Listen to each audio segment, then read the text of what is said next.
香港家書係一個個人意見節目，邀請社會各界人士透過書信形式分析社會現象，細數個人感受。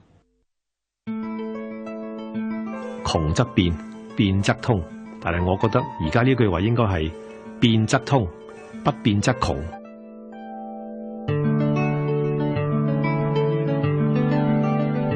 變幻才是永恆。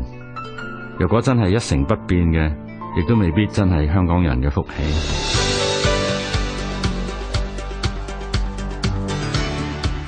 我哋係生於極富歷史性嘅時刻，等我哋喺自己嘅崗位上邊繼續盡忠職守。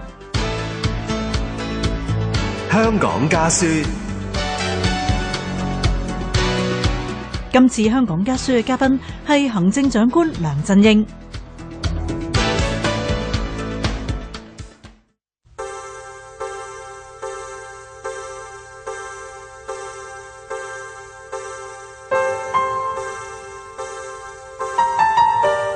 各位香港市民，政府已經公布行政長官普選辦法方案。我哋向2017年全港500萬選民一人一票普選行政長官呢個目標又邁出重要一步。而家我呼籲廣大市民同埋立法會支持政改方案。20幾年前，我參與基本法諮詢委員會嘅工作，協助起草基本法。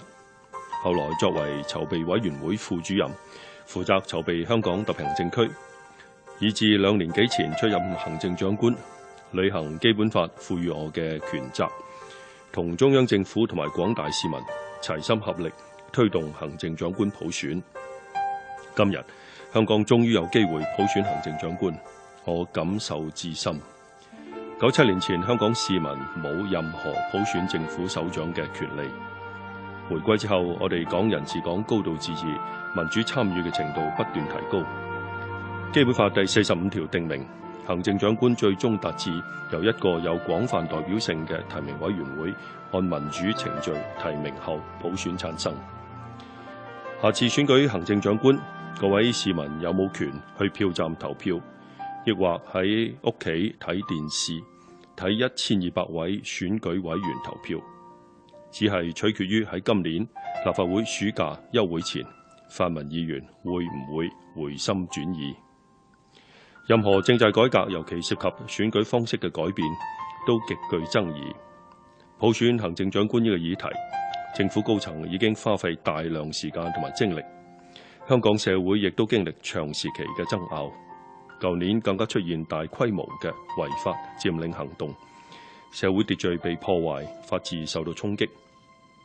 我相信唔少香港人同我一樣，都希望政改問題可以早日落實。普選行政長官嘅方案已經出台，我希望大家冷靜、務實同埋理性咁諗一諗，普選嘅初衷係乜嘢？基本法內嘅規定係乜嘢？對香港繁榮穩定同埋長遠利益最有利嘅選擇又係乜嘢？我同特區政府多次強調，香港係中華人民共和國嘅一個特別行政區。根據基本法，中央對香港實行嘅制度，包括普選制度，有憲制上嘅角色、權力同埋責任。呢個係任何人，包括所有立法會議員，都必須尊重，亦都係不能改變同埋否定嘅現實。特區政府而家提出嘅方案係按照基本法嘅規定同埋全國人大常委會嘅決定，同時又顧及政治現實同埋實際操作等因素而設計嘅，係一套合憲、合法、合情、合理嘅方案。方案包含嘅元素包括寬鬆嘅入閘門檻、公平同埋有競爭性嘅提名程序、簡單高效嘅普選辦法等，已經喺眾多同埋不同嘅訴求同埋觀點當中，找到最大嘅共同點同埋平衡點。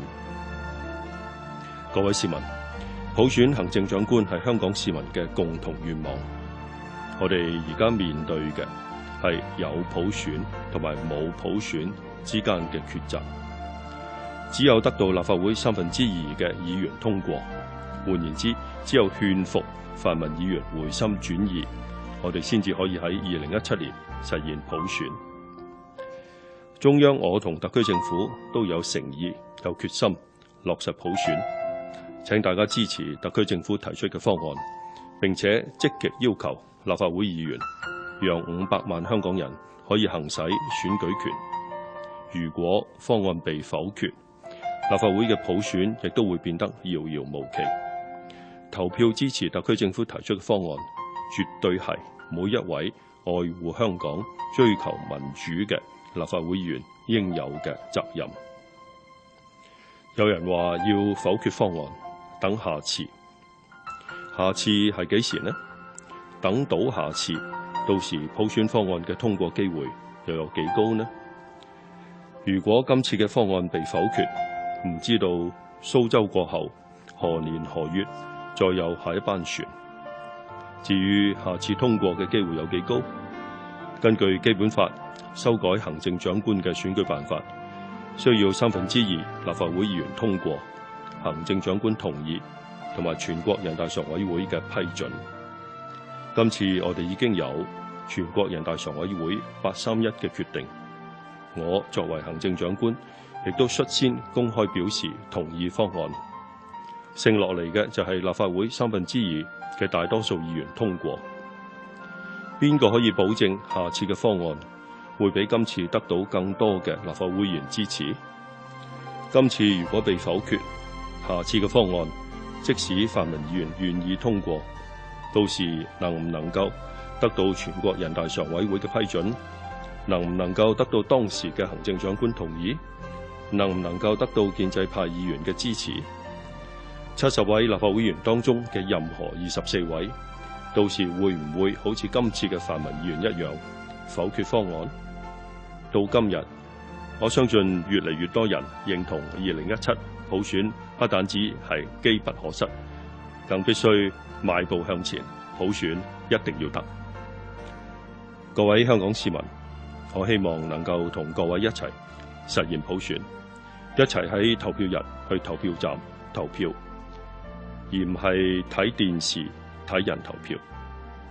而家係臨門一腳，每一位立法會議員，尤其係泛民議員，請順應民情，讓香港人一人一票普選行政長官。